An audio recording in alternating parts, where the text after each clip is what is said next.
Okay, so we are on Mishlei 13:2. This is the second one in the chapter, and this one I said in the teaser for the shiur.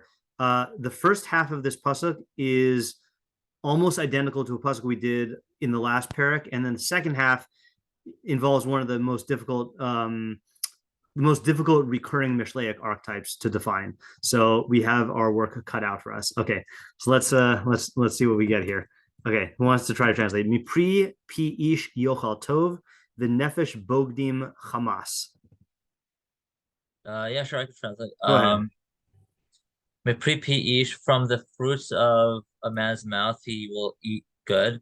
Yep, from the fruits of a man's mouth, he will eat good. The nefesh bogdim chamas, and the nefesh, the soul, or however you want to translate that, Yep, is bogdim chamas. There are traitors yep. to evil. What's Hamas mean? Evil, no? No, it does not Chamas, mean or evil. like No. bad. Violent. No? Yeah, so the two translations are either violence Oh, or robbery. I personally am a fan of the translation violent crime because it kind of like includes both of them. But yeah. Okay, yeah. So that's the translation.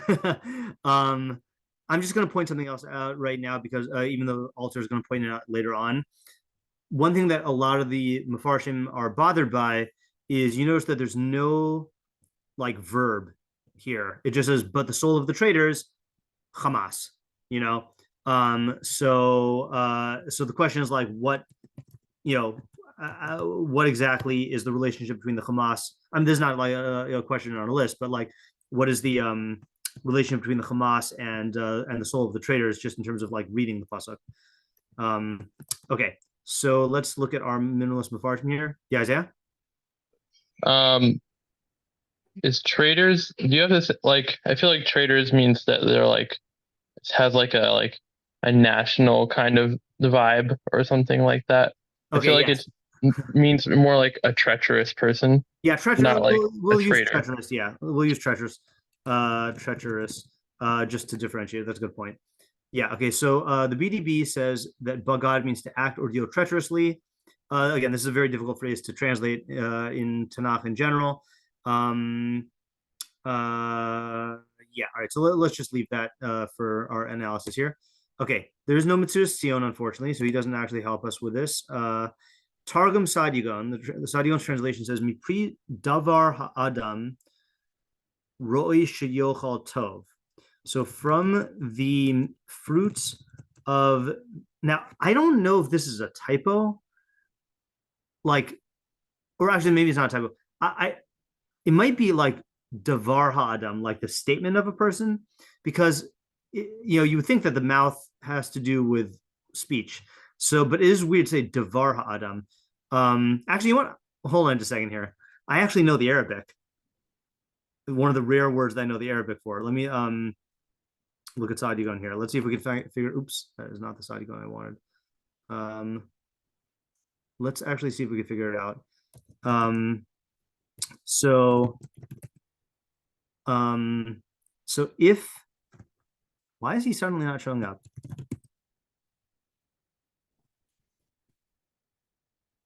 Sadigon. Well, while I'm looking for this, this is a good way to translate this into gratitude. I'll publicly thank all of you. I have a list, but I'll thank that you're on the list for chipping in to buy me a new laptop for Chanukah. That was very, very generous, and thank you to Tamar and Isaiah for organizing it.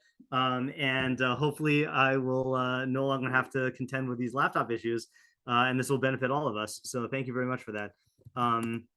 Okay, so the word that we're looking for in the Arabic is something that looks like the word kalam, because kalam means to speak.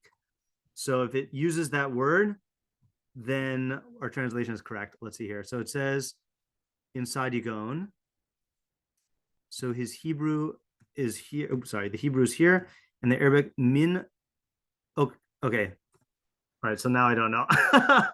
both of these can mean speech as far as I'm concerned. All right, I actually do have the Judeo-Arabic dictionary, but I'm not going to look it up right now because that'll waste our time. All right, I'm going to go ahead and assume that we're that it means from the fruits of a man's statement, ro'oi shiochal tov. It is fitting that he eat good. The timsa benefesh habogdim es hachamas. But you will find in the soul of the treacherous, you will find the violence, I guess the Hamas in the soul of the treacherous. Okay. And then, usually I don't do this now, but I looked at Sadigon's commentary and this is all he says. He says, Chetzio harishon shel pasuk ze tzivui. The first half of this pasuk is a commandment. So he's saying it is fitting that he eat good, meaning like you should eat good, or a person should eat good. V'hasheni to'or. And the second one is I don't know what ta'or means. Like a description? Well, so to'ar is description. I don't know what ta'or means. Or te'ur. I don't know what the difference is te'ur and to'ar. I'm not sure. But he says, Ulfika chosafti bo vitimtza. And that's why he added in the word you will find. Okay, so in other words, that's why I mentioned like he's bothered by the fact that it doesn't have a connecting word here. I think he's saying nefesh bogdim chamas, like that would just make it sound like it's describing the soul of the treacherous. So he's saying you'll find this in the soul. Okay, fine.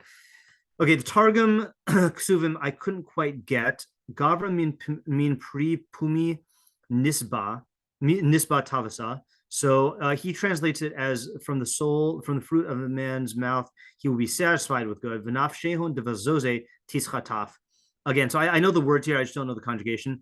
And the souls of the, I just look at the bazoze. The souls of the, I think it's thieves. Like Bazaz Nulano, Bizaz. Oops, sorry, I just typed the wrong word. Hold on. Oh, Bezoza. Robbers. Yeah, the soul of robbers. Yeah, in the soul of robbers is I don't know, tiskataf. They will take. I don't know the conjugation here, so let's just ignore it. Okay, now here we go with the English. Our scroll says, "From the fruits of man's speech, he will eat good," and then our scroll adds in reward. Okay. I think they get that from Rashi, but the soul of the faithless. Okay, our scroll for some reason likes translating bogid as faithless, perhaps because in the Chumash, bogid is associated with avodah zarah.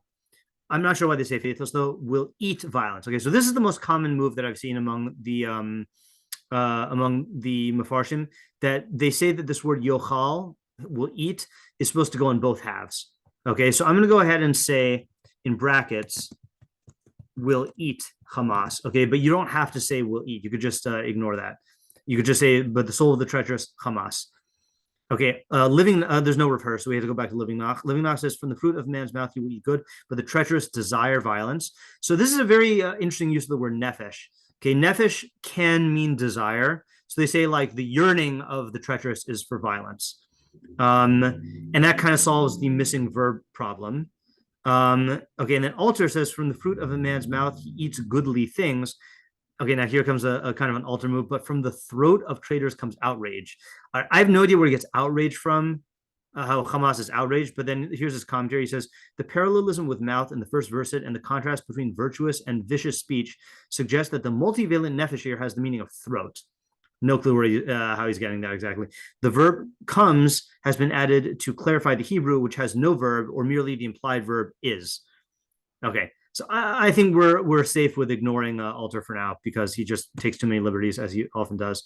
Okay, and then I just want to also show you the pasuk from the previous parak that is similar to this. So this was in 12:14, almost 12:14. Mifri fi'ish Yisbato, from the fruit of a man's mouth he will be satisfied with good. Ugmul yidei adam yashiv lo, but the recompense of man's hands or handiwork he will pay. And then we have a bunch of other translations as well. Okay, so that's just so you know it. I don't think you need to like actively think about that.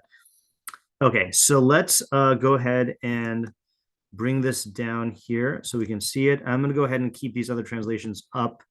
In fact, I'll post them in the chat. in case you want them. I'll post all these in the chat. Okay, so what are the questions?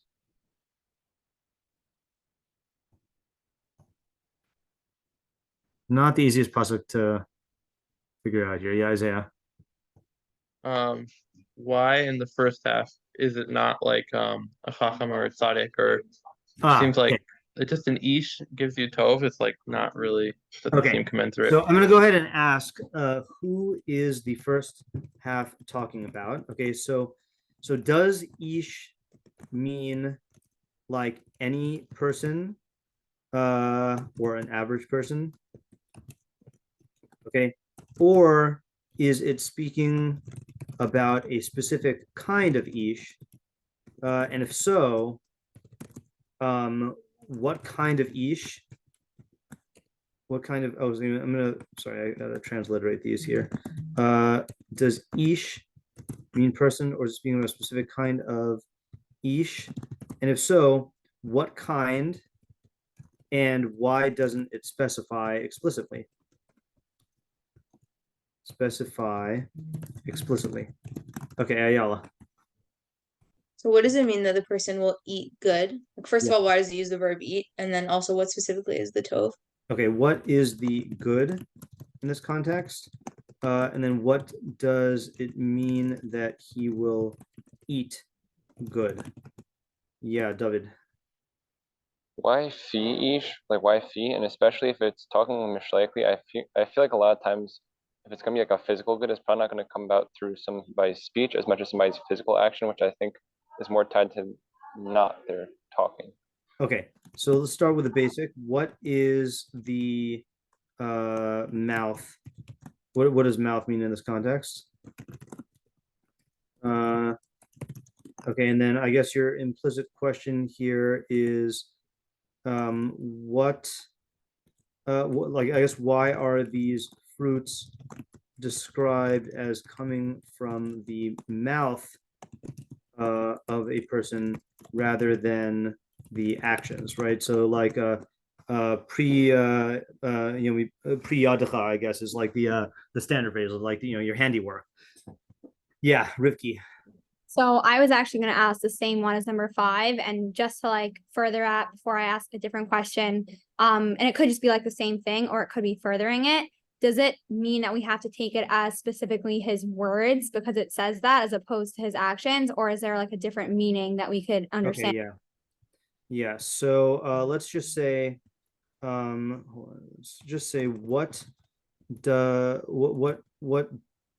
are these fruits, and why are they described? Why are they called that? And then my other question, Characterized as that. Yeah. what's the position of P and nefesh, like Yeah. things being emphasized and Okay. the opposites? Okay, good. So I'm going to go ahead and ask the general question is, how are these two halves opposites? And then I'm going to go ahead and put the break it down here, right? So how are mouth and nefesh? I'm going to go ahead and put the transliteration here, nefesh. How are mouth and nefesh opposites? How are what are the other parts? Eating good and violence opposites? And then how are ish and bogdim opposites? Yeah, let me just put in the word bogdim here also, of bogdim. Yes, next is my mom. I think this might be already have been handled in one of Rifki's questions, but what comes out of a man's speech besides fruits? What comes out of a man's speech besides fruits? Okay, so I'm going to tack that on to this question is what beside, like, other than speech, what could this be referring to? Yeah. Okay, good. David? Yeah, what's the relationship between Bogdim and Hamas? I don't think of them as being the violent type. Okay, so particularly. let's first ask what are Bogdim in this context, and then what is the relationship between Bogdim and Hamas? Yayala? What are the actions or like scenario that's being Yeah. described in this? Okay, so let's just ask that. Yeah. What is the decision-making scenario here? What are these people, what exactly are these people doing? Exactly are the good and bad decisions or actions here? Yeah. Okay.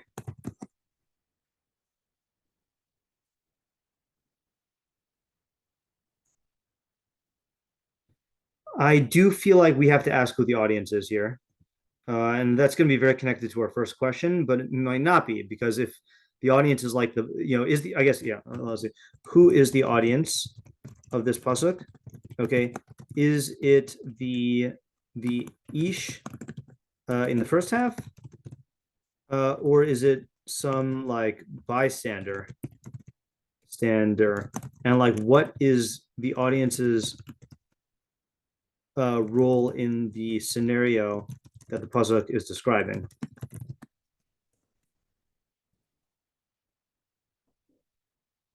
Yeah. Yeah, Isaiah?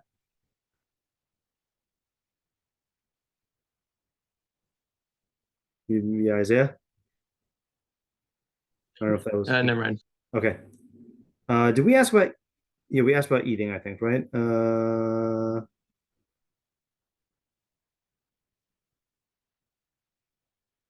I think, oh yeah, he will eat good, yeah. Right. I'm gonna say, yeah, what, practically speaking, what is this referring to? Yeah, David? Do we ask what Nefesh is doing in the Mishlei pasuk? No, we didn't. So let's say, where are we gonna put this one here?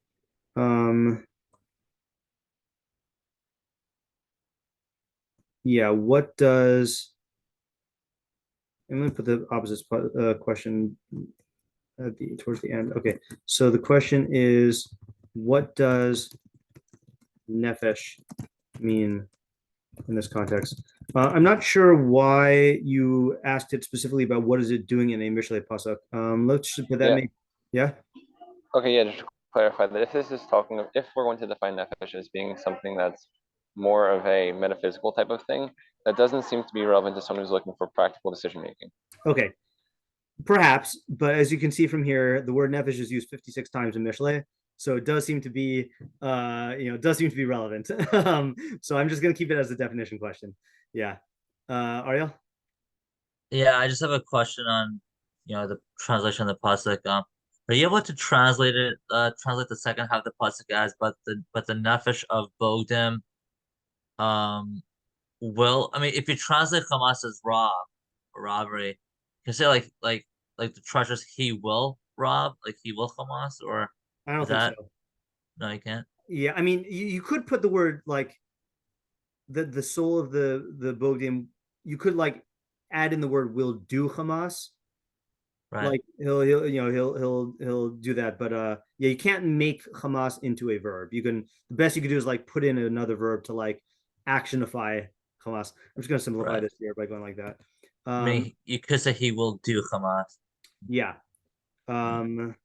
Yeah. Okay. Isaiah? Yeah. Is what's the relationship between the nefesh and the Hamas? Yes, that is another good question. Like it could be doing, but I feel like it could be other things. Okay. Between the nefesh and the Hamas. Okay, so like what okay, is it, let's just get all of the candidates here. Is it saying it is Hamas? Okay, sorry, that the nefesh is Hamas, or eats Hamas, or does Hamas, or desires Hamas. I think those are the only ones we've seen so far. And it might be even more or something else. I mean, it could also be suffers Hamas, right? I mean, like receives Hamas. Right. Receives Hamas, which might be the connected to the eating thing. Yeah. Okay, really tough one. Okay, so let me do this. I'm going to put the new translation or the, Noah says, is there any intentionality to these relationships or processes? Does the person have to want to eat good in order for his mouth? Okay, that's a good question. Yeah. Let's put this at the end here. What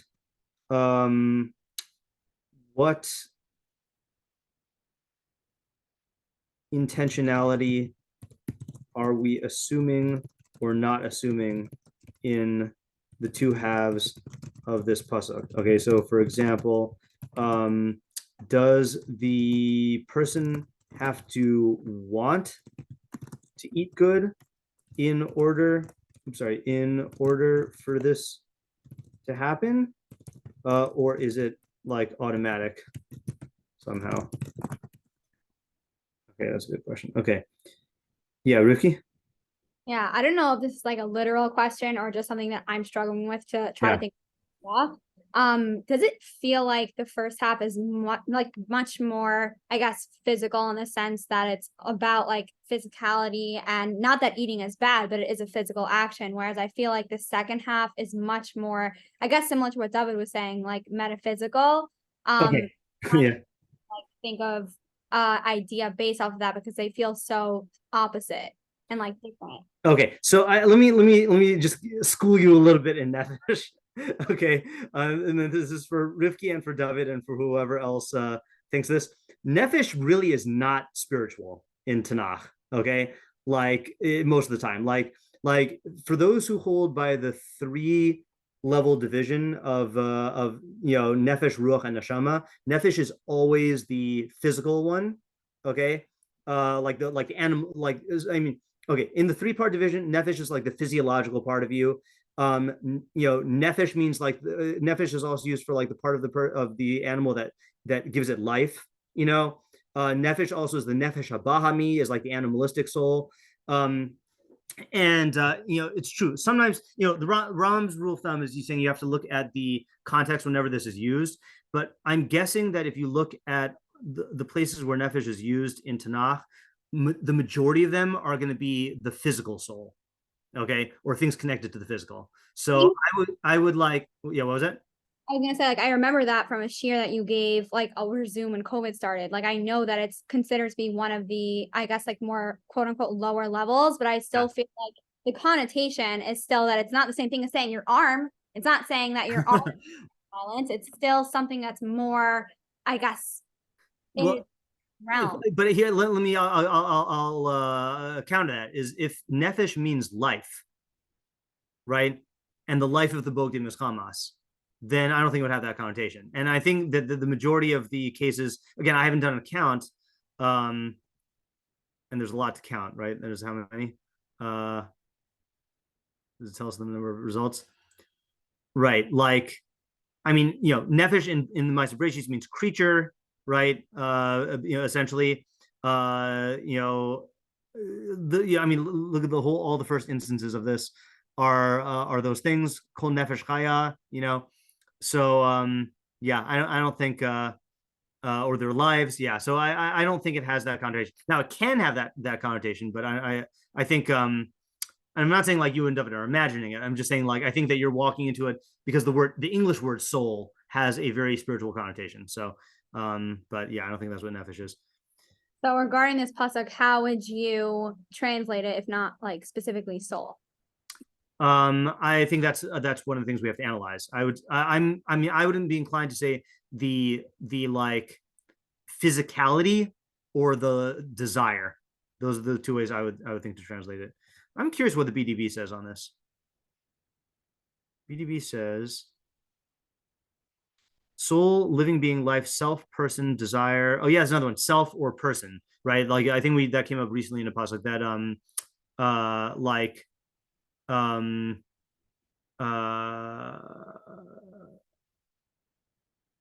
yeah, it's actually in Mishlei. Yeah, like I'll give you a instance in Mishlei in 6 when it's talking about what Hashem hates. Oh no, sorry, is it in 6? Or is it just because it uses the word 6? Yeah. Sheish Hina, this is in Mishlei 6:16. Sheish Hina Sane Hashem Vesheva To'avas Nafsho. So it does not mean Hashem hates 6 and the 7th is an abomination of his soul. Okay, it means that like the 7th is an abomination of his very being, like God's very being is against us, So it can mean that as well. And then what were the other means? I didn't read all of them. Desire, appetite, emotion, passion. Oh yeah. Also, just all of the words in Hebrew for soul also mean breath, right? So nefesh is breath. Ruach means like wind or breath. Neshama, like neshima, is breath. That which breathes, the breathing substance or being. The soul or the inner being of man, or like this is I was just reading in. Did I read this? Oh, I read this in a podcast episode recently that the Stoics have there are 3 components. There's the body, the mind, and then the breath, which by that they meant like the vitality, and because that's like the sign that you're breathing, or the thing that keeps you alive is the breathing. Okay, fine. Nefesh becomes a living being. God breathed into nostrils. Okay, yeah, all right. Living being, right? The nefesh is in the blood. That's another thing that says a lot in the Chumash. The nefesh is in the blood. Okay, fine. Okay, so let's go and post these questions in the chat, and then we will have our thinking. Let's see if this fits. Yeah, it fits. Okay, that's 1 through 8, and then we get 9 through the end. Okay. I'll go back up. Okay, thinking a minute.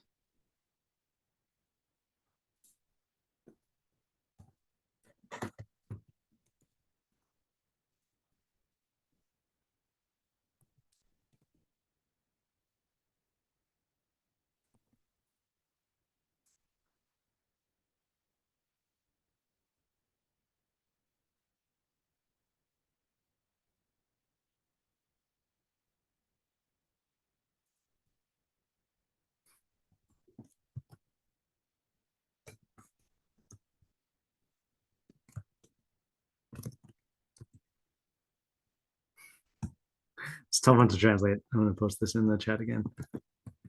Okay.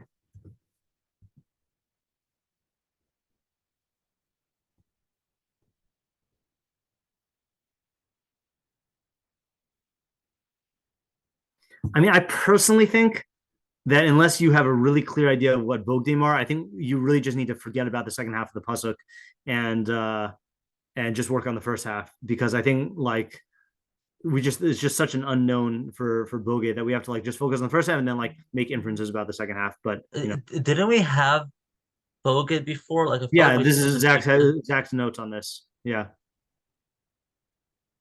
but we're gonna try to approach it fresh and see what happens. Yeah, I remember what we said about Bogey, but I'm putting it out of my mind. No, I don't remember either, but okay. No, I'm saying I do remember, but I'm trying to put it out of my mind.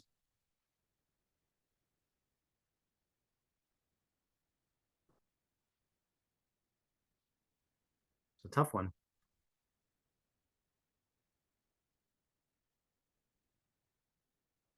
Oh, you also have to remember, by the way, Sadigon. So, we translate it as he will eat good, but Sadigon says should eat good. That is telling him what he should do. See, I think this is a fork, right? Because like if you say that he will eat good, then it would seem to be that this is talking about a specific type of man, because not all people eat good from their mouth, I don't think. But if it's saying he should eat good, then this could be talking about everyone.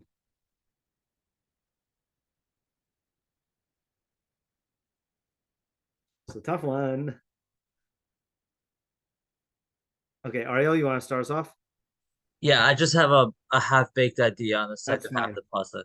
Yeah.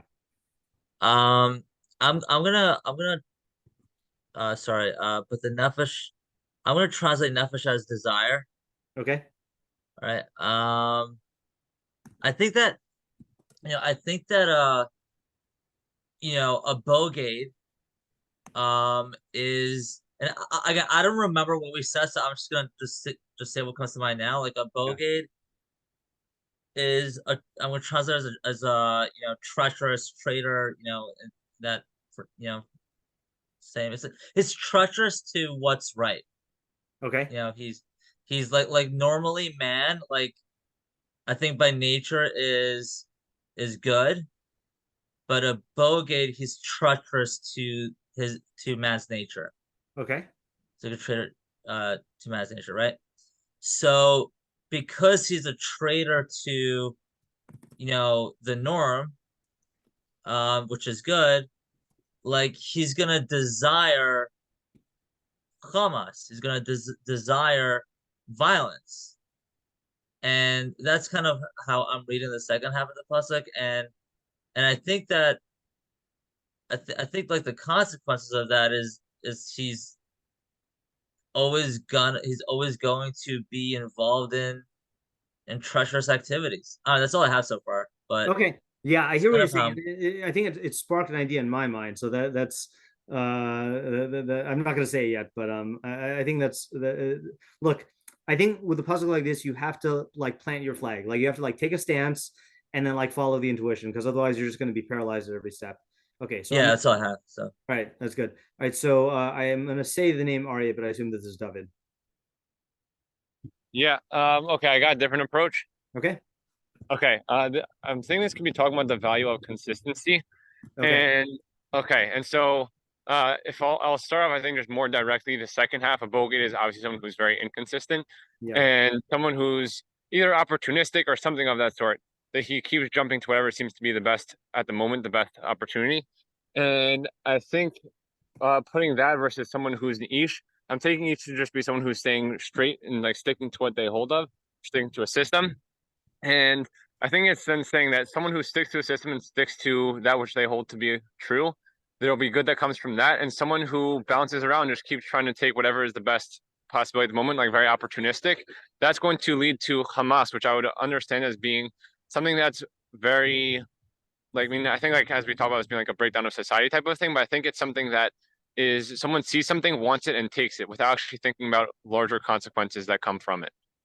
Okay. All right. So, all right, I'm hearing your idea. Okay. So the pasuk is saying that if a person sticks to a system that like consistently, that will yield some good. Whereas if a person has no system, they will often just lash out and take whatever good happens to be before them, and that will harm society. So the question, I think that is a good approach here. I'm going to go ahead and say a question, and if you have an answer, then tell me now. But if not, I think what might be best is if we just all get all of our intuitions out on the table here, instead of like fully developing each idea. So my question for you then is, I think, what is the subject of the pasuk? I think this is where we need to ask this. What is the subject of the pasuk? Okay. Yeah. Right. Yeah. You hear me? Yeah, I can hear you. My thought as a subject is, I mean, in any situation, if I understand your question correctly, stay true to a system and don't bounce around to whatever seems like it to be an opportunistic opportunity. So that's like a good takeaway from this. But I guess my question is like, what is Mishlei's topic here, such that these are the two opposites, and I definitely see that it has something to do with like your relationship to the system. But I think what's strange about this is let's say it said tzaddikim and bogdim. Then the way that you're saying it, I would say, okay, those are two like clear polar opposites, because the tzaddik is sticking to what is good for the system as a whole, and he's consistent with his principles, but the bogade is not. The ish, though, And it still also doesn't quite sit well with me that Ish is someone who sticks to a system. And why is it focusing on speech? Like I think there's still some questions that if we get clear what, either if we focus on those questions, that will lead to a clear idea of what the pasuk is about, or if we find out what the pasuk is about, then that'll shed light on these questions. That's where I'm at with your idea right now. Okay, so let's put that on the back burner or a side burner. Okay, let's go to Isaiah next. Okay.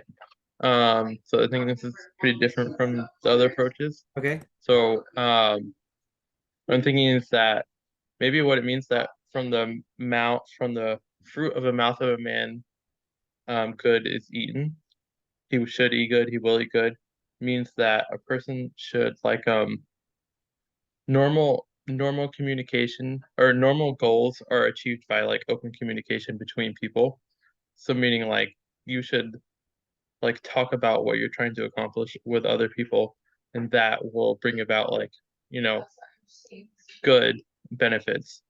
So it's like from the fruit of like people speaking, ish, so then like tov will come about. But someone who's trying to like get just goals that are like for their own selves and like not for the greater good, so they don't necessarily openly communicate because they're like participating in treachery. They're like going for their own desires or their own goal that's counter to like what other people want. So if you see a person who is like not openly, like they're acting on certain goals but they're not openly communicating it, so then you should anticipate that they have their own goal that they're hiding, and that Hamas like negative actions are going to come about from that because they're going to be going counter to what everyone else wants. Okay, I like that approach. Okay, and I think it's even though I think you're answering what I found to be lacking in David's explanation, because you are highlighting why it's talking about speech for both halves. So if people want to maximize the good, they will speak out their goals, and from that speech each party will benefit. But if a person is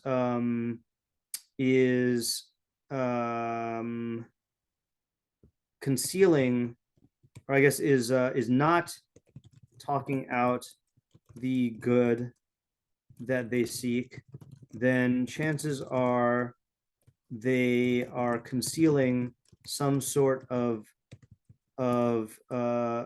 pursuit of a good that is for their exclusive benefit to the detriment. Oh, I don't know if I got your idea clearly. So is that is that what you're saying, or am I missing something? Yeah, I think that's what I'm saying. Okay, good. I like that. All right, I like the approach. All right, so let's set that aside as well. All right, Ayala. Okay, so I guess I'll start by I was seeing fruit as like something which nourishes a person. Okay. And so from the fruit of a man's mouth, I'm seeing as like words which nourish people, so like positive speech kind of. So if a person engages in positive speech towards other people, it'll benefit everyone around him, including himself. Like it'll come back to him and he'll end up eating the good from that. Okay. So that's the first half.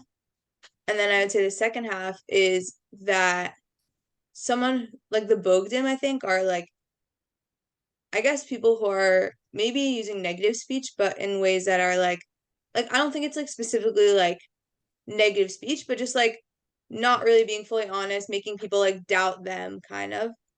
And because they think that like it doesn't really matter like what people think or like what they say to people, and it'll end up causing violence in society. Okay. I decided to keep this vague here. Bogdim use their speech in a contrary manner, which leads to violence in society. Yeah, I'm not characterizing exactly how they do use their speech yet. Okay, good. All right, I like this as well. I like the fruit as that which nourishes. And also it fits in with the fruit as the product, like the ultimate product of their speech. Okay, good. Okay, that's another good intuition. Okay, Rivki. Yeah, this is like not even really an idea. It's just something that I wanted to talk out because I think that thing that I was thinking about why it uses the word nefesh and like whatever connotation he actually meant the word as. I think that we can all like understand that it's more like to me at least it feels more all encompassing than just saying like the mouth, like just like the. So I was thinking about like those two differences and why it's saying like the entirety of a person is Hamas, whereas like the mouth of this person is the thing that's producing it. And I didn't get so much farther than that, but I think that there's something in Okay, that. yeah. That actually reminds me of another point to have to your answer from before. One thing we have to remember when we're reading, like when we're asking questions about Mishlei's specific word choice, is that he does write psukim in a way that they can be learned in the derech nigla and the derech nister. So since nefesh can mean your physical self, which by the way, I just want to show you another example of that because what you just said now reminded me of that. I think it's at the end of end of chapter 13. Spoiler alert. Tzaddik ochel lasova nafsho ubeten rishayim tachsar. Tzaddik eats to satisfy his nefesh, and the soul and the belly of the wicked lacks. So a lot of the Mepharshim here take nefesh as like physical health, but since nefesh can also mean, your eternal soul, then like you have two layers of meaning in the pasuk. And same thing over in ours is that if he was just talking about the physical, then maybe he would have used a more like unambiguous term. But the fact that he wants to include many ideas here means that he'll go to nefesh. Whereas P could serve both equally if you take it literally. Yeah. Okay, good. Ariel. Yeah, I had another thought for the first half of the pasuk. In line with your idea or a different track? I don't want to be tied down yet. Okay, that's fine. All right. But I was gonna say that maybe from the fruits of a man's mouth, I'm gonna use Rasadi Goins like he should eat good. Yeah. Maybe you could say that from I'm gonna translate fruits here as like like rewards. Okay, like fruits that's also like good. you plant something and based off of what you plant, that's like the scar, Yeah. the reward, like that's the fruit. And maybe like man's mouth, maybe it could mean like like an individual's conduct, how he behaves in a way. Why mouth then? Mouth is specifically speech. I don't know. Fine, Matt. I don't know yet, but I think the idea is something along the lines of like, he's got. I mean, whatever it is, like this man is obviously the opposite of someone who's a bogate, and he's in line with, good, right? And because he's in line with good, he's naturally going to be eating the rewards of that. I mean, eating that good. Mm-hmm. And I think like the pasuk, it's not. It's funny. I don't think it's such a high bar. I think it's almost like as long as you're in line with basic human civilization, that you don't have to be a chacham or a tzaddik. As long as you're doing good, you should be able to see good in your life. I mean, it's almost like, look, sometimes you won't, and that's where you have to be a chacham, and that's where you have to be a tzaddik. But normally, if you're surrounding yourself in a society where most people are just doing good in general, it's almost like a boger is like the boger is the opposite of that. It's going against like the norm. You know what I mean?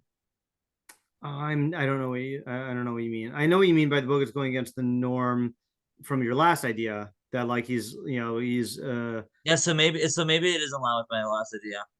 So I think it is so because then clarify what you're adding. I mean, I like the fruit being reward. I mean, it definitely is used that way. Let me find out where your other notes are here. Just move this up here. I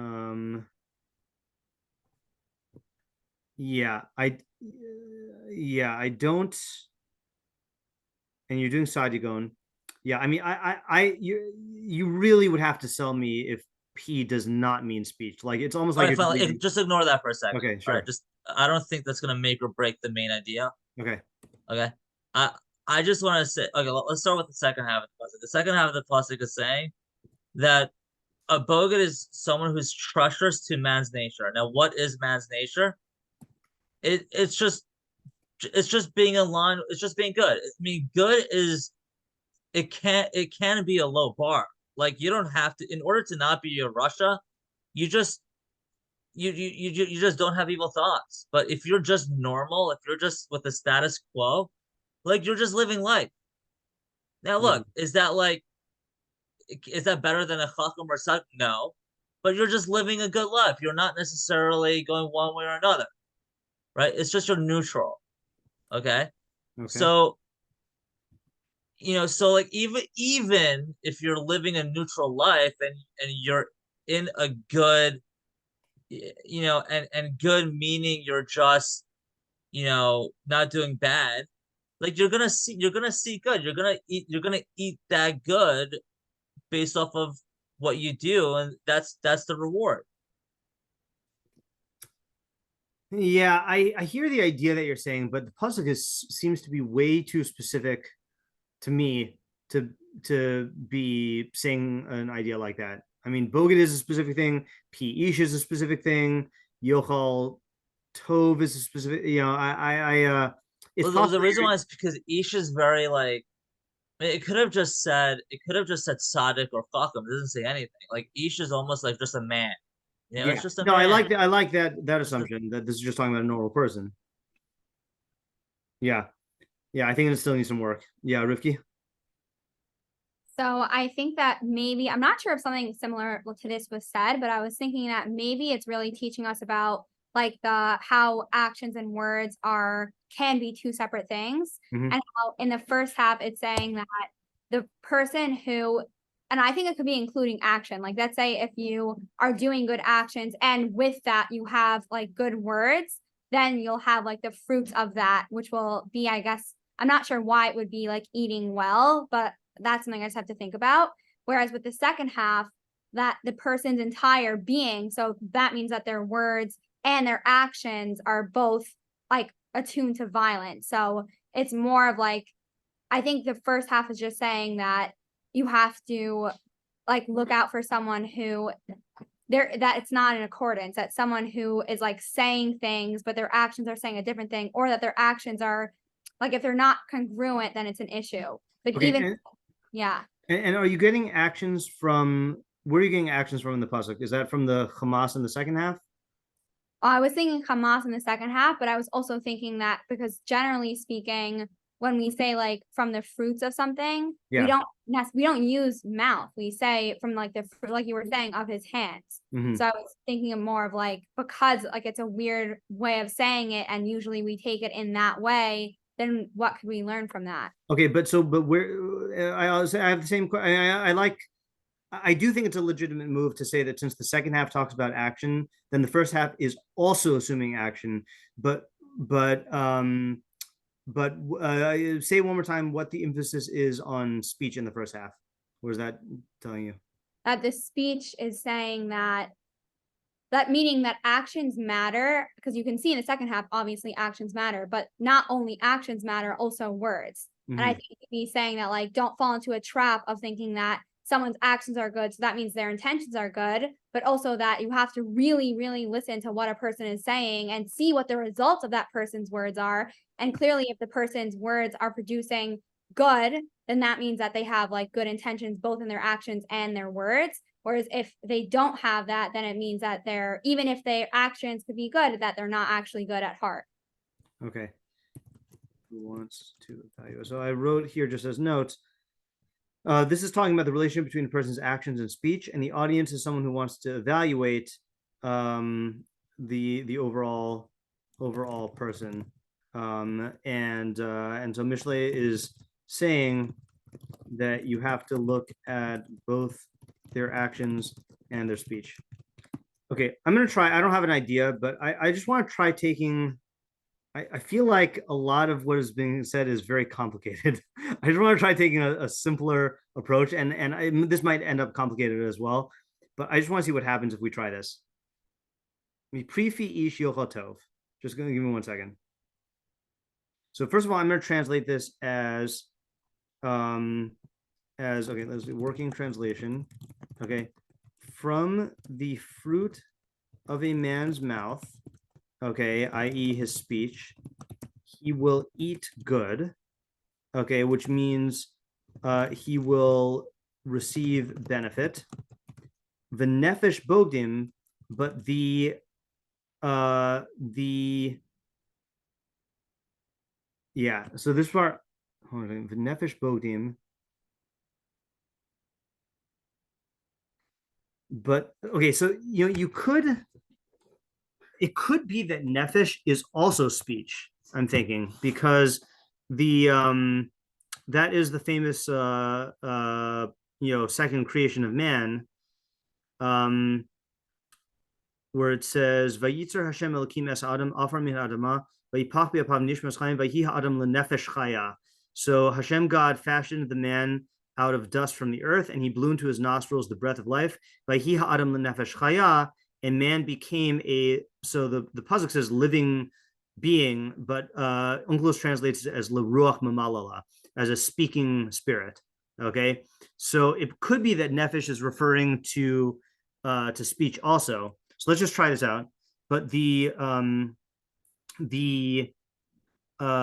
that's also, a speaking spirit or a speaking being is also like the way that we distinguish human beings from other animals. But the speech of the bogdim, I'm going to say, causes them to eat violence. Okay, so I feel like this is probably in line with what some of you said, but I'm just reading the pasuk in a different way. So from the fruit of a man's mouth he will eat good, but the speech of the bogdim causes them to eat violence. So in other words, here we have now just a simple parallel here, okay, which is the first half is talking about someone who says stuff and the speech benefits him. The second half is talking about a specific kind of person, a boged, who says stuff, and then instead of eating good, he gets violence. He does violence to himself through his eating. Okay, so I'm trying to like approach this very simply. So the question is, what would be the idea there? And are we talking about any ish, or are we talking about a specific kind of ish? And who are the bogdim?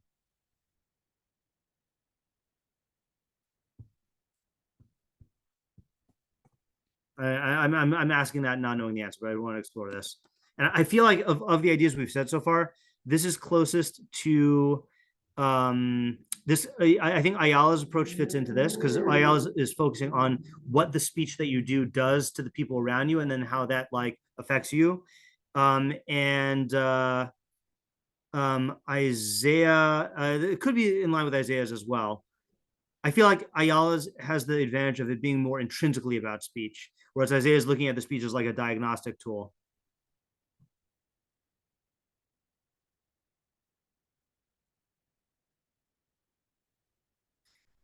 Okay, so let's just talk about how do we use speech to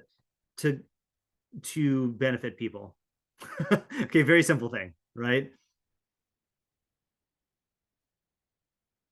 So I think one of the things is that's obvious. I think we've talked about this before. In fact, you know what? I think we did this.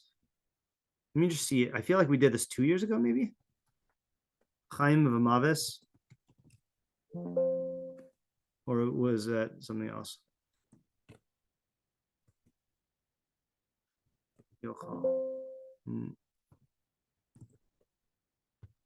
right, whatever. But I feel like I made this point in a Monday Night Shiur, but if all you had to act on the world was your body, you would be able to do very little good and very little bad. But speech has the ability to mobilize other people to be able to like, to do good as well. Like you can direct people in a lot more an efficient way, and they can kind of become an extension of your own will. Furthermore, you can directly improve people with speech. Like you could give people ideas. You could boost people's. You could speak to them in a way that like makes them feel good about themselves, or like affects them in an emotionally positive way. So like speech can actually like be a vehicle of of bringing about action in the world, and it can also affect people's feelings, and it can also affect their mind. So I think with all of that, when obviously when it affects their mind or affects their feelings, that makes them act differently as well. So speech has a tremendous capacity to be able to benefit other people. And if you're benefiting the people around you, it doesn't even have to be the whole society, but just if you benefit the people around you, then you're creating the potential for that benefit to come back to you as well, you know, either through the results of what they do or through their gratitude or whatever. So like speech can be this thing that is, and the great thing about speech is it's free, right? Like relatively speaking, you know, like you can just, if you like, let's take a simple example. Like, let's say like you are in your workplace, okay, and you see someone doing something inefficiently, you know, because they think it has to be done in this really complicated way, and you tell them, oh, by the way, you could just do this. So now suddenly you just said something, and now it's going to completely change all of their actions and make them more efficient, you know. Or you give the person an idea, like you know, like I have an idea for a project that you can do that can like benefit people, and suddenly like you've said something and it costs you nothing, and like they're now doing something completely different, you know. Or they were sad, and because they were sad, then like all of their actions are compromised, but then you say, hey, you're a really good person or whatever, you know, and you boost their spirit. Oop, my phone just activated. See, that's another way you can do speech. But you boost their mood, and like it makes them you know be you know whatever, like feel better and like do better stuff. So my point is that like there is a certain absurdity in this in the mushal. We should have really asked about this. There's an absurdity in the mushal, okay, which is that, okay, hold on a second, I have to look back. The first time we ever encountered this in the last 3.5 years, I remember this because we came up with a really, really absurd title for this Mishlei shiur. Hold on. I think we called it the mouth food diet, or the mouth fruit diet, I mean. Hold on. It's loading. I just want to see what the pasuk was, but I only know it from the title. Okay, mouth. Yeah. Oh, to be the mouth fruit diet. Yeah. So that was pasuk. Mi prifi ish tisba bitno tevuas vasav yisba. Oh yeah, Mavas b'chaim biad lashon v'ohavah yochal pirya. Yeah, that was the first one. So this is 18, 20, and 21. From the fruit of the man's mouth, his belly will be satisfied, very similar to ours. The produce of his lips will satisfy. Death and life are in the hands of the tongue, and those who love it will eat its fruit. So this question, this observation I'm about to make is a lot stronger from those psukim, but it's present in ours. Usually, you put fruit into your mouth. You don't produce fruit from your mouth, right? And if you do produce fruit from your mouth, so then you're not eating it again. Like that's like almost like a self-perpetuating machine, right? Like the things in the natural world tend to not work like that. And yet that's the miracle of human speech, is that God gave us this ability to generate like excess good through our speech in all these ways, and we can benefit from it if we use it properly. So I think like that.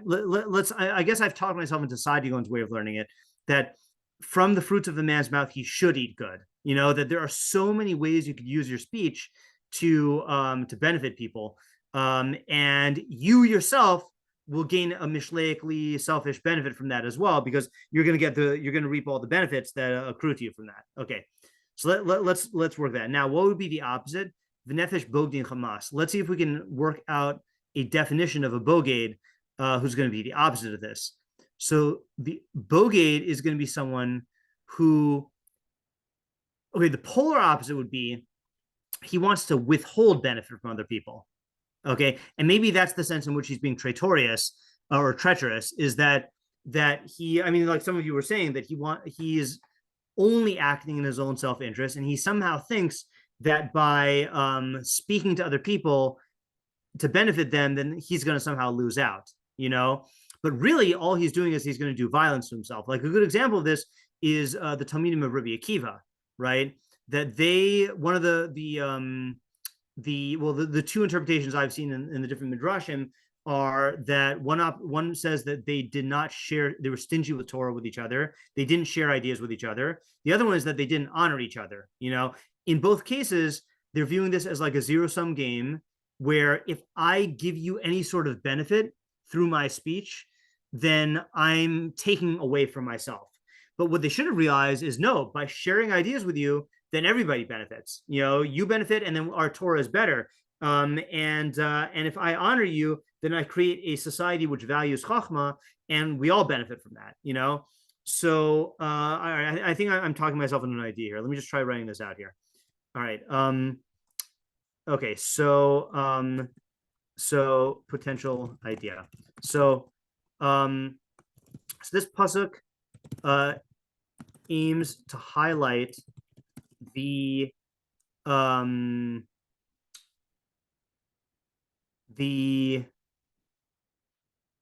beneficial exchange rate of speech and the costs of not taking advantage of that.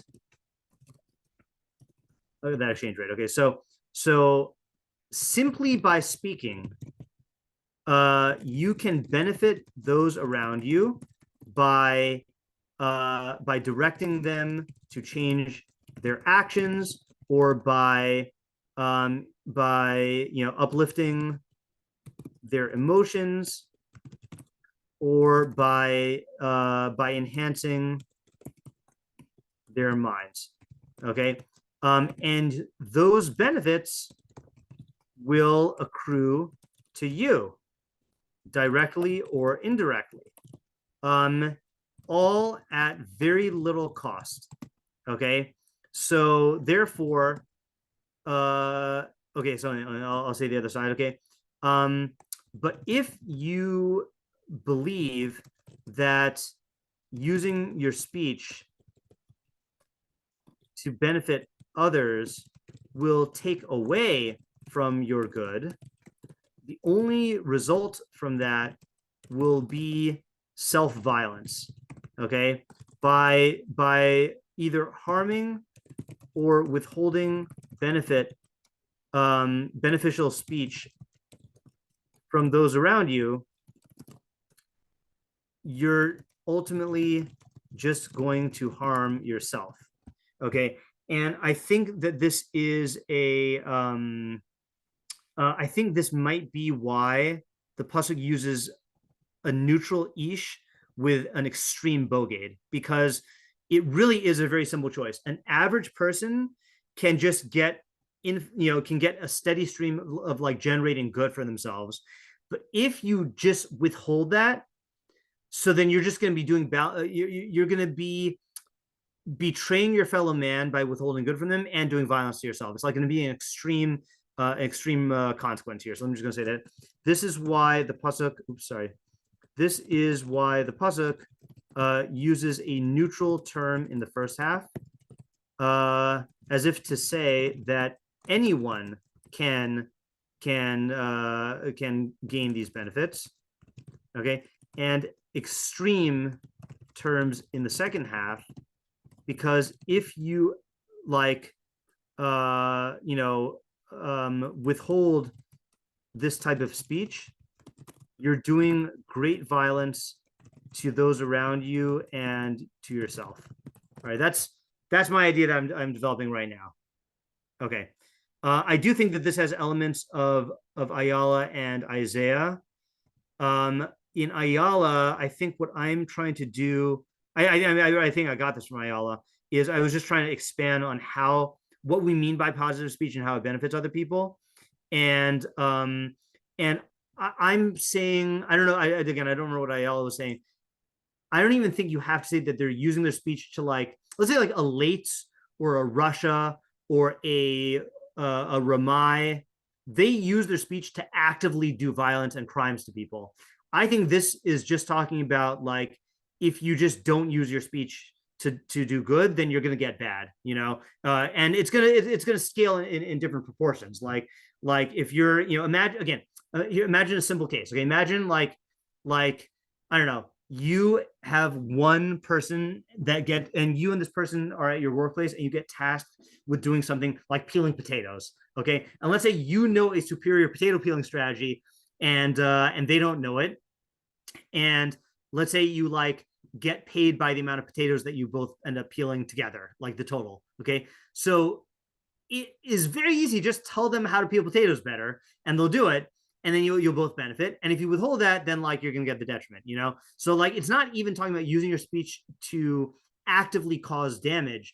It's just not engaging in this good speech, and then that's gonna cause the damage to everyone. Okay. Any feedback or questions or critiques? Okay, Isaiah? Yeah. Yeah. So in your write-up of the idea, Yeah. or just in general, like, are you commenting on the motivation that the Bogate has, with their withholding of speech, or are you just saying any withholding of speech? I'm saying any withholding of speech, and I think there could be different motivations. I think more often than not, the person does it out of ego, that helping the other person is gonna be perceived by the Bogate as like taking away from me, like I was saying, like a zero-sum game. Sometimes it'll be based on personal things, like this is my enemy. I don't want to help them because I don't like them. It could just also be I'm not going to bother myself with it. That's their business. I'm not going to like try to help them with this. They're their own person. So I think it could be many different motives. But would you say it's only like malicious or like No. I'm driven motives? But then how would you say it's like a Bogate? Like to me, a Bogate like has to be like in some way malicious. So I think who said this earlier, that it's a Bogate because they are they're covering up something that could be of benefit, to the other person. Got it. Like a traitor, yeah. In fact, I know do what you want with Rav Hirsch's etymology, but I think Rav Hirsch, I don't think you need to be Rav Hirsch to say this, but like it is the word beged and bogade seem to be related, of like concealment and covering, so like I think that it's just using bogade that way. Okay, shall we see what the Mefarshim say? Okay, let's do that. Start with the Metzudas. I haven't looked at the Mefarshim tonight. Let's start with Metzudas David. Okay, so this is what I figured he was going to say, because that might be where the art scroll got it from. So Metzudas David says, hold on. Metzudas David says, Mi peros divrei Torah yispato ba'olam hazeh, from the fruits of words of Torah, he will be satisfied with good in this world. I realize I misspelled that. Va'keren shamur l'olam haba. And the principal reward will be preserved for him in the world to come. The nefesh bogdim, but the soul of bogdim, tisba gemul hachamas, will be satisfied with the reward, or I guess the recompense for violent crime. Okay, so the question is, what is he talking about here? What is the subject of the pasuk according to him? Right, because it's talking about saying words of Torah and getting rewarded in this world and in the next world, versus doing violent crime and being satisfied with that. And what's the emphasis on satisfaction here? Also, he's using eat, by the way, as to be satisfied. Like he'll eat his fill. So like, what's the subject? Oops. I'm just gonna type out our analysis notes here.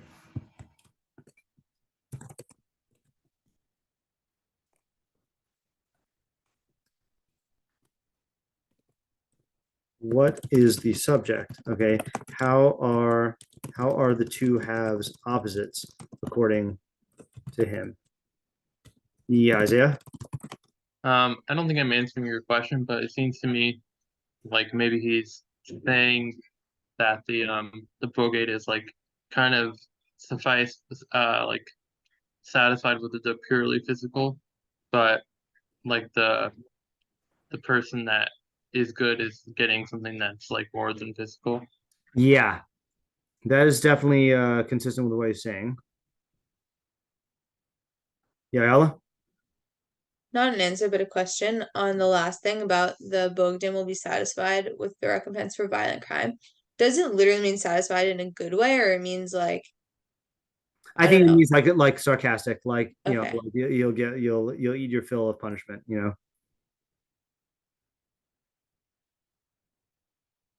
I'll use quotation marks.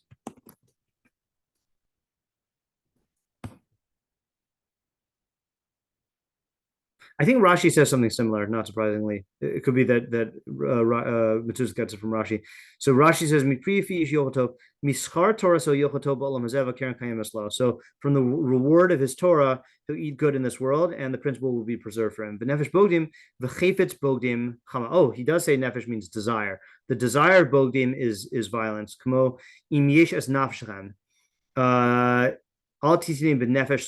Don't give me over into the desire of my enemies. Oh, yet another reference to Tehillim Chav Zayin. Yes, he says desire. That's not how the Metzudas is learning it, but if we end up learning Rashi, then that's also fine. See, yeah. What if Metzudas stopped saying a bogey is? He doesn't. In fact, let's just see if there was an earlier Metzudas in chapter 12 where the Metzudas Dion defines it. Bogey. Wait, oh, that's Bereshis. That's why I'm not finding it. Ksuvim, Mishlei. Oops. Close these.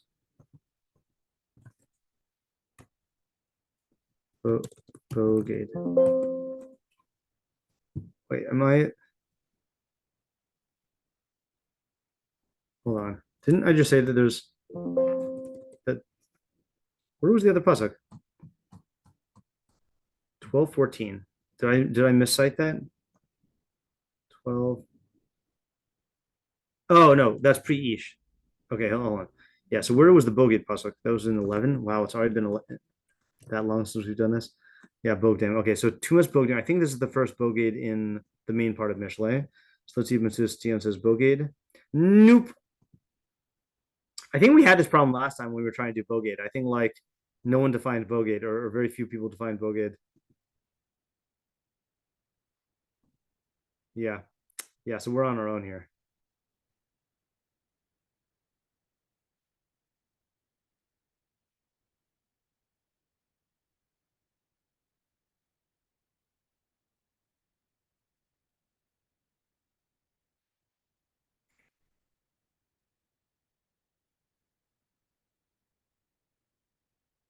It's a tough one. All right, let's do Ralbag Yonah. Ralbag Yonah.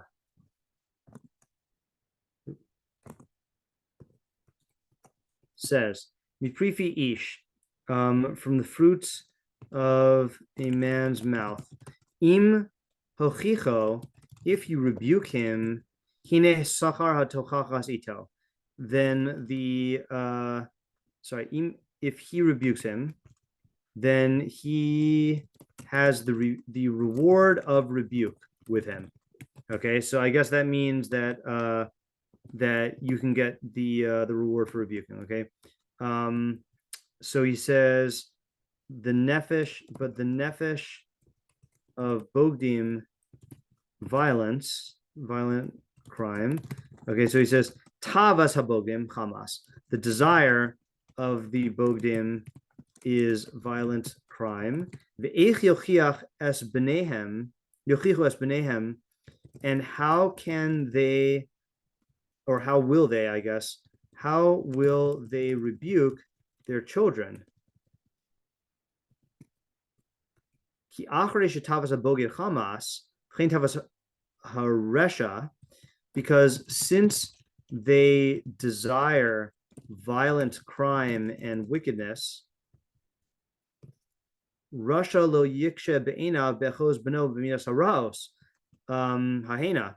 The wicked person will not have a not be aggrieved when his son takes after his bad character traits. And he will not strike him with the rod of punishment, to remove him from them, from the bad traits. Gam im yochiach, also if he rebukes him, yadua hadavar ki hamochiach ein libo shalim im divrei tochachto. It will be known that the rebuker's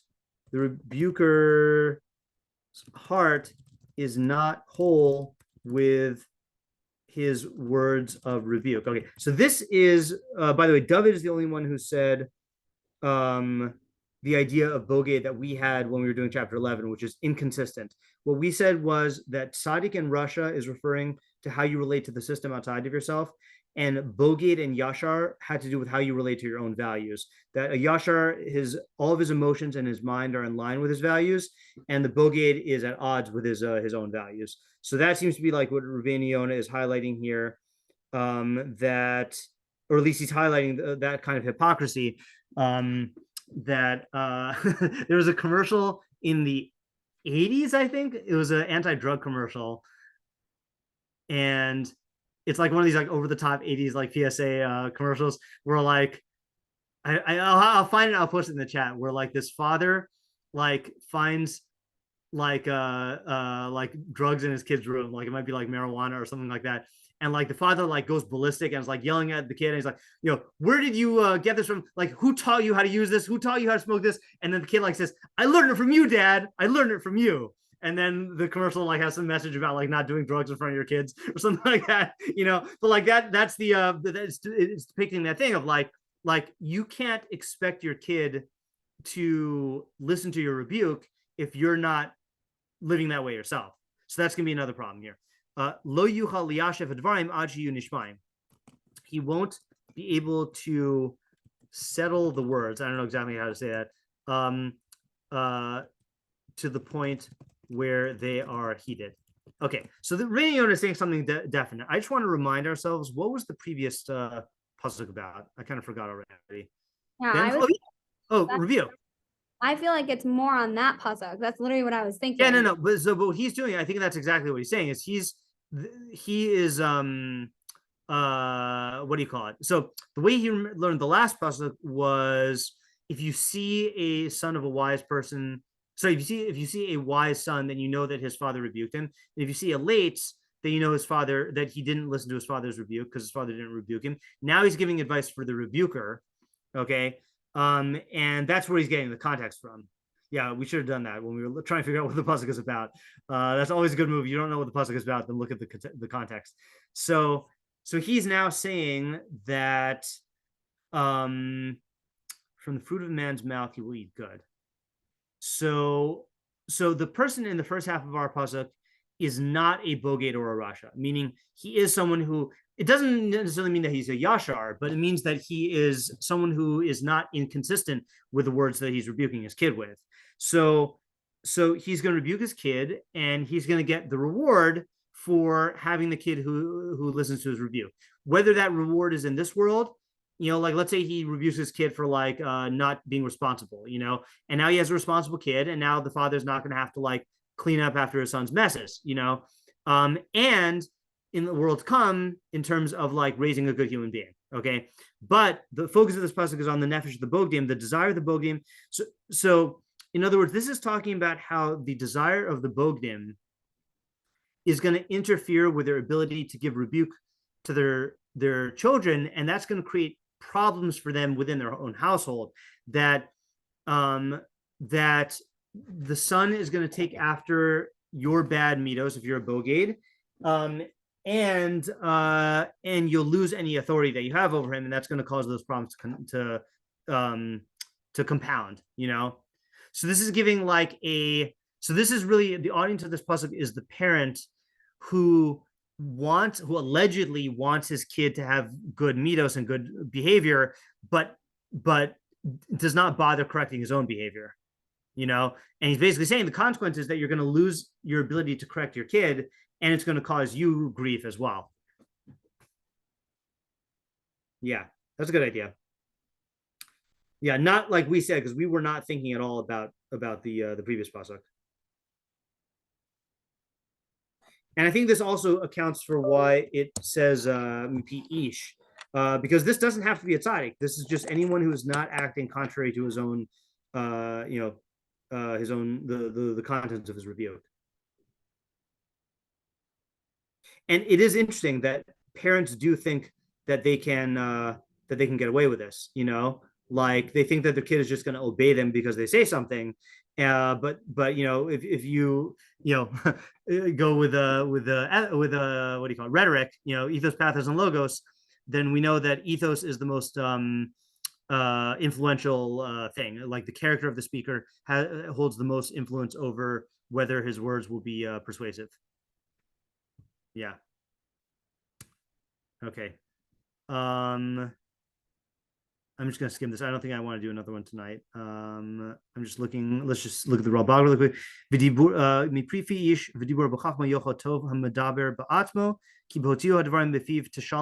Oh, I learned this with Rabbi Moskowitz. This might be on a recording. I feel like I listened to this in the last year and a half. Okay, I'm gonna read this. I think this is a good one. So he says, "Miprifi ish, from the fruit of a man's mouth, v'diburo b'chachma, and his speech in chachma, yochel tov, so he will eat good. Hamadaber ba'atzmo, ki behotziu hadvarim befiv, teshalem lo yoser hachakira behem." So he's saying if you just speak out your thoughts and you're alone, then you'll eat good because you're gonna scrutinize them more. Okay, like anyone who's learned and has spoken out loud or has written, then that you get your ideas clear if you talk it out. The koshkein shiyochel tov mipri sichlo asher mimenu makor hadibur. All the more so, he will eat the good from the fruit of his intellect. Oh, okay, yeah. Asher mimenu makor hadibur, which is the source of speech, umosao, and its source. Okay, in other words, like this. He's saying that if you speak out your chachma, you'll eat good from the fruits of your mouth. The process of speech itself will cause you to be clearer, excuse me, and you'll get better, you'll sharpen your ideas more, but it'll also help your mind. So there's two levels. I remember Rabbi Moskowitz asking me this question. I got to find the recording and we can listen to it. But he's saying there's two levels of benefit. There's the benefit of the speech itself, and then there's benefit of your seichel. Then he says, "Ulam nefesh habogdim yihye pirya chamas," but the soul of the traitors, its fruit will be chamas. Ki kol machshavos nafsham v'izbonusam hu b'asiyas chamas. All of the thoughts of their soul and all of their contemplations are for the doing of violence. V'lo zachar pihem, and it doesn't mention their mouths in the pasuk. Ki him ma'limim kavadas, because they hide their intent. Kamosha kadam, as we've said before. Im shezeh gamkein hu mehaflagas achiluf hanifla asher bein habogdim v'hachachamim. And this is also one of the extreme differences between the chachamim and the bogdim. Okay, so I think I remember. This must have been in 2017 because I remember where I was when I learned this with Rabbi Moskowitz. So I think the idea that I wanted to say, and we'll have to check the tape, is there are pasukim in Mishlei that talk about the benefits of being a chacham and the detriments of being a rasha. Okay, and the main benefits, but there are also benefits that are hard to spot and detriments that are hard to spot. And this is talking about the one of the benefits of the chacham is that he can talk as much as he wants about the thing he loves the most, and the talking itself will benefit him in that very area. Okay, and that's not true of, let's say, you love I don't know, sports. Okay, so there's an enjoyment about talking in sports, but let's say you are let's say you're a soccer player. Okay, right? So when you talk about soccer, that does not actually improve your skill. maybe you can learn skills or whatever, but it doesn't actually like exercise your body, you know. Or let's say like you are a businessman, the talking about business is not actually making you money. But if you are a chacham, talking about chachma actually produces better chachma. You know, talking out your ideas actually produces better chachma. And Ralbag is identifying two levels, and I don't exactly remember what that is. I think he's saying that if you talk it out, it will make your hakira more, because it'll point to gaps in your understanding. Like, that's the whole thing about, if you can't say an idea clearly, then it means you don't understand it clearly. So just by attempting to talk it out, it'll reveal the weak points in your idea, but then it'll also lead you to further insight in your speech. Okay, but the bogade is the exact opposite. The bogade is I think he's saying like it's a criminal. So criminals can't talk about their crimes, because the more they talk about the crimes, the more they're going to get caught, you know? And this is crimes of the past and crimes of the future, you know? Like, if you talk about your crimes too much, let's say like, the classic mistake of the person who does something illegal and then boasts about it, he's going to get caught. Or if he's planning to do something bad and he lets his plans out, then that's going to jeopardize his ability to do his crime, you know? So it's going to actually like harm the good that he's seeking. So it's talking about the extreme difference between the two individuals. Okay, I definitely have to find this recording. I'm pretty sure it's on ybt.org or something like that. Okay, so let's summarize what we have tonight. Okay, we have, in terms of complete ideas, we had some nice partial ideas. So we had my explanation here, which is that the pasuk is highlighting this extreme benefit of speech, that at the cost of almost nothing, you can improve the people around you in many ways, and that will ultimately improve you and their relationship with you, and you'll get all the benefits. So it's very easy to just like say something and get the benefits of this, that speech. And again, whether it's complimenting someone, whether it is giving them an idea, whether it's helping them do something more efficiently, whether it's guiding them, all of these things are very easy to say, and like you could benefit from them selfishly. Okay, that means you're eating the good. But the bogade is someone who is trying who views the other person as on another team. There's me, and I have to look out for myself, and I'm gonna withhold this from them. And by doing so, he's depriving himself of this food, and even harming himself because of the consequences of the other person not having that good that this guy withheld from them, and that's going to be a detriment. Then there's Rabbeinu Yonah's idea of how a chacham who rebukes his son, or it doesn't have to be a chacham, anyone who rebukes their son who doesn't act contrary to the behavior they're trying to promote, is going to get the benefit of that rebuke in terms of the benefits in this world and the benefits in the next world. Because of the decision making that person does, and because you're helping the person improve. But if you're a bogade and you're inconsistent, or you're involved in like you're addicted to some sort of like unjust activity, so then your son is going to take after that violent behavior, and you're not going to be able to stop him. And if you do try to stop him with rebuke, he won't listen to you because he doesn't see you behaving that way. And by the way, this is not just a biological son, right? This could be anyone who you have a developmental influence over. That if you have an influence over this person and you don't stop them from doing bad midos, then the same consequence will happen.